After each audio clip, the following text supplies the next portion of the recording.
Füzulidə belə bir qəzəl var, yəni hamımız bilirsiniz onu. Deyir, xəlqə ağzın sirrini hər dəm qılır izhar söz. Bu nə sirdir kim olur hər ləhsə yoxdan var söz. Artıran söz qədrini, sidqi ilə qədrin artırar. Kim nə miqdar olsa əhlin eylər ol miqdar söz. Allah Teala bəşəriyyəti ruhani alimlərimizdən üzr istəyirəm. Mən biraz o məsələlərə istəyirəm toxunum. Bəşəriyyəti yaradanda, yəni bütün masəvanı, bütün gördüklərimizin hamını xəlq edəndə bir kon sözündən törəndi bu şeylər. Yəni ol sözü ilə yarandı. Hərçənd o Allahın öz iradəsi idi. Orada nə söz var idi, nə səs var idi, heç bir şey yox idi. O kon sözəli Allahın öz iradəsi idi. Amma hər halda orada söz var idi. İradədə də səslənsəydi, dildə də səslənsəydi. Dildə səslənmədiyi üçün ona görə həmişə ulu şairlərimiz ağzın yoxluğundan danışıblar. Ona görə də Füzuli məhz söz rədifli qəzəlində birinci beytində ağızdan danışıb ki, xəlqa ağzın sirrini hər dəm qılır izhar söz.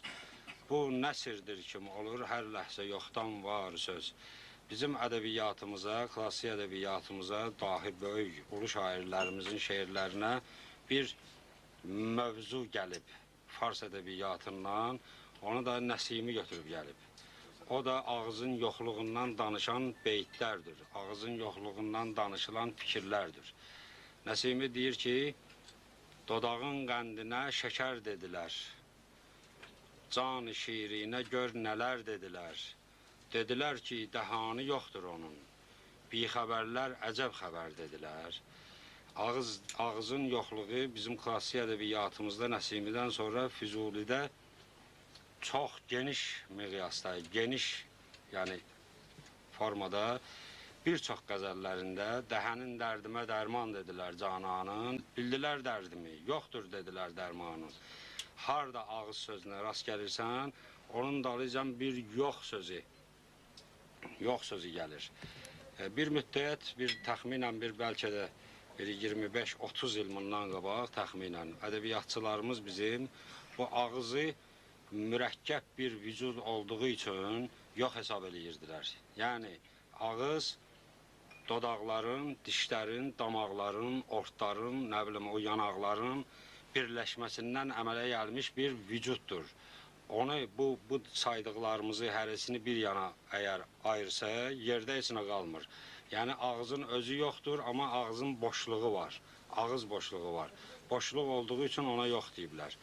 Bu, Sovet rejimində, Sovet dövründə alimlərimizin şərhi idi və bu inandırıcı da bir şərh idi. Ona görə ki, bundan artıq bunu şərh eləmək mümkün də deyildi o rejimin, yəni təsiri altında olmaq şərti ilə. Amma illər keçdi, ədəbiyyatçılarımız bizim bugün də var, bugün də bu işlərlə məşğul olurlar. Bu ağzın yoxluğunun mənası getdi, elə bir yerə getdi, söykəndi ki, o kon sözü ki, ifadə olunmuşdu, orada o sözü hansı ağız dedi. Füzuli deyir ki, yetmək olmaz ləfsi canbəxşinlə ağzın sirrinə. Vəhyidir güya bu kim, mütləq ağız yox, var ləfs. Ağız yox idi, amma ləfs var idi. Bu baxımdan, yəni Allah Teala dünyada sözdən qiymətli, sözdən qüdrətli ikinci bir varlıq yaratmayıb. Ona görə də bu günləri əgər burada, tutalım indi mən 5 kəlmə, 3 kəlmə bildiyimdən danışıram, insanlar mənə qulaq asırlarsa, bu mənə qulaq asmırlar, sözə qulaq asırlar. Burada sözün yerinə birdən başqa bir, hər hansı bir qiymətli şeyi nümayiş elətdirsən, bəlkə də çox adam heç baxmaz, heç lazım da deyir ona baxmaq. Sənin qiymətli bir hər neyin varsa, çox gözəl, sağlıqlı qismət. Amma filan kəsə söz verilir, ona görə də diqqət kesilir. Çünki o sözün qüdrətidir, o danışanın qüdrəti deyil. Bu baxımdan o söz ki yarandı və insanlar danışmağa başladılar, Allah Teala bu insanların arasından müəyyən adamlar seçdi, onlara ilham verdi və onları xalq onlara, yəni insanlar o cür insanlara şair adı qoydular. Şeir deməyi bacaran adam. Bir şeyi yəni qeyd etmək istəyirəm ki, şairlik də iki cür olur. Bir şeir yazmağı bacaran adam, bir də şeiri yaradanlar.